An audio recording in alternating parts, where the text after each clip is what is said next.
राज्यामध्ये भाजपचं तिकीट वाटप हे चांगलंच चर्चेत राहिलंय। अनेक ठिकाणी तिकीट वाटपावरून झालेला मोठा गोंधळ, रडारड आणि त्यावरून झालेला राडा राज्यामध्ये चर्चेचा विषय बनलाय। अनेक ठिकाणी सर्वसामान्य कार्यकर्त्यांना डावलून इतर पक्षातून आलेले उपरे आणि मोठ्या नेत्यांच्या कुटुंबात दिलेल्या तिकिटावरून देखील भाजपवरती मोठी टीका झाली। मात्र अकोल्यामध्ये भाजपने दिलेल्या एका तिकिटाची मोठी चर्चा ही संपूर्ण शहरामध्ये आहे। भाजपने प्रभाग क्रमांक 20 मधून अनुसूचित जातीसाठी राखीव असलेल्या जागेवर मंगेश जिने या अत्यंत सर्वसामान्य घरातील गरीब तरुणाला उमेदवारी दिली आहे। मंगेश हा गेल्या 10 वर्षांपासून खडकी भागामध्ये वीज बिल वाटपाचं काम करतोय, तर त्याची आई ही लोकांच्या घरी धुणीभांडी करते।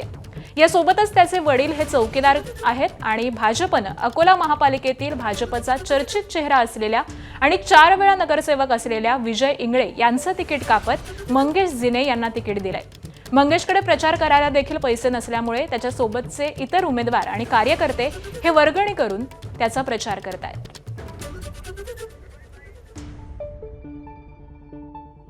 स्वतः मंगेशजींनी आपल्यासोबत आहे आणि कुटुंबीय आहेत।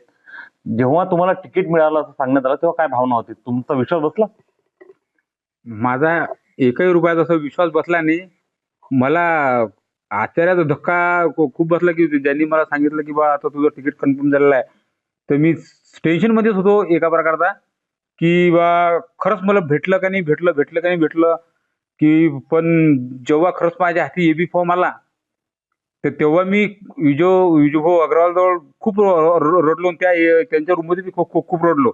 जेव्हा एखादा माणूस जेव्हा निस्वार्थ पक्षासाठी काम करते त्याचं एक स्वप्न असते की भविष्यात आपल्याला बिनगर शोकाचं, पण माझं स्वप्न असं। एबीपी माझा, उघडा डोळे बघा नीट।